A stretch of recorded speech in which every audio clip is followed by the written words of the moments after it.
পাড়ার মানুষের আর কোনো ফায়দা কাম দেখে আমার বর বলে চরিত্র খারাপ, আমার বর বলে চরিত্র খারাপ। কেরুর মা এই কথা কয়, ঘৃণা করে, একবার ঘৃণা করে। আমার বউ আমি দেখানি নাই, বংশগত মেয়ে আনছি আমি। 10টা পাইছি আমি একটা আনছি। ডাক্তার মহিলারা জানখানকার আমার বউ হলো ফুলের মতো পবিত্র, এটা আমি জানি।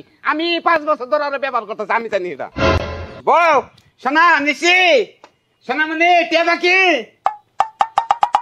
কোনে গেলা গেল কোনে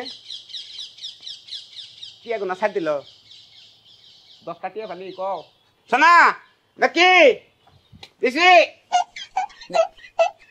আসসালামু আলাইকুম ভাই।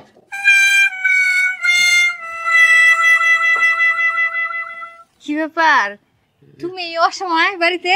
না ওইসে কিছু না, পাড়ার ব্যাগ মানছে নাকি কয় তোমার নাকি চরিত্র খারাপ। আমি আর গর্ব করে কইছি যে না জীবনেও না আমার বোন নাগাল এরম নম্বর 3 নাগাল বউ কেউ পায় না কেউ। এটা কারা গেল? কেডা আবার? এ তো মনির, তোমার চাচাতো ভাই। ও আত্মুখ দুবার আইছিল, আত্মুখ দিয়ে গেল। অত শরীরে কোনো পানি দেখলাম না, এত পানি দেখলাম না। ও তো গামছা দিয়ে মুইছে টুইছে আগেই ব্যাগ কিছু হুকাই ফেলাইছে। কি বল না নষ্ট হয়েছে 4 দিন ধরে, বাকেট নষ্ট। এরা তুমি কি কও? কি বল নষ্ট না? কি কও তুমি না? মানুষের নাকি গর্ব করে কলটা সারা বাড়ি আইছিল।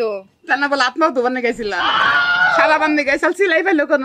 তুমি কি মানে সন্দেহ করতেছো? না তোমারে সন্দেহ করন যাব, এই নাকি সন্দেহের মধ্যে পড়ে। চোখের সামনে যায় এটা সন্দেহ হইলো, তোরে মাথায় নিয়ে নাচন দরকার।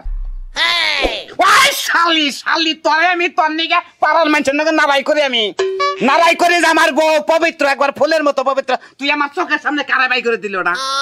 তোমার তো চাচাতো ভাই। আমার চাচুতো ভাই, ওরা আমি চিনি না, ওরা চিনি না। প্রতি সপ্তাহে 4টা করে মেয়ে নিয়ে ধরা পড়তেছে না, বিচার চালিত হইতেছে। হ্যাঁ হাই হাই রে মরলাম রে আমি, কান্নকে নারাই বিবাদ করে দিলাম। তুই বাইর, তোর বামারে ফোন দে, খাতুনি তোর আমি রাখবো না, জীবনেও না। না তুমি ঘরে আমি তোমার বুঝাই করতেছি। চাতুই করে দেখছো টিবল পানি এক ফোঁটা পানি নাই, এক ফোঁটা পানি নাই টিবলের পারে থাকো পানি। এই যে হনো আমার এখন মনে পড়ছে মনির কি লেগে গেছিল। এখন মনে পড়ছে কতালি ওই যে মনিরের বউ বাচ্চা হইব কইলো যে ভাবি ডেলিভারির সময় তো আয়া পড়ছে, আপনি কিন্তু থাইকেন। হয় তোরে মনে কয় কি করি, মাথা মধ্যে খুশি দেয়, টিনের বেড়ার ভিতরে নেই। মনে না বিয়া করতে আজকে 15 দিন আমি ওর বউ উঠাই না দিলাম।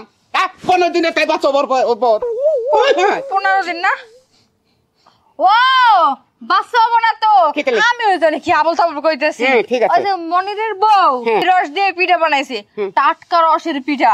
বলে ভাবি আপনি না রসের পিঠা খুব পছন্দ করেন, তাইলে আমার বউ রসের পিঠা বানাইছে, টাটকা টাটকা রস, বুঝই তো। কি করি মনে কয় জানি কোন পাগারে ঝাপ দেখে মনে কারেন্ট ধরে মরে গে। তুই একটা মিশা কথা ডাক পান নিগে, তুই ইতোটি মিশা কথা কটকেন নিগে, রস পাবো কোন আমরা গরমের দিন রস পরে। ও এটা রসের সিজন না? না খেজুর গাছ কাটে লোক জারের দিনে কুয়াশার মধ্যে। তাহলে গরমে কি পাওয়া যায়? তুই তো কড়া মিশা কথা দেখছ ডার নাকি? গরমের মধ্যে পাওয়া যায় ছাগলের দুধ। আমার মনে হয় শরীরে জ্বর উঠছে, এই জন্য আমি আবুল তাবুল কইতেছি। আমার জ্বরটা ভালো হইলে আমি তোমার সব বুঝাই কমুনি, মাথা মতো গরম হয়ে গেল। শালি শালি যা, তোর বাপ মারে ফোন দেয় নাই রে, তোর আমি বিদায় করতে চোখের সামনে আমি যেটা দেখলাম, গেট ধরে বাইরে গেলে এত মনে 1 ফোঁটা পানি নাই, কিছু না, হাত পা দুবার নিয়ে গেছিল, টিবলের বাকেট নষ্ট। দেখছেন তো আসলে ঘরের বউ যদি ভালো থাকে তার একটা নামই আলাদা, আর ঘরের বউ যদি খারাপ থাকে পাড়ায় মানুষে কুসংস্কার আলাপ করে, তাই তো তা কোনো জীবনে কোনদিন নারাই করেন না। দরকার বললে ঘরের বউ ঠিক করবেন, তার বাদে নারাই করবেন নাকি?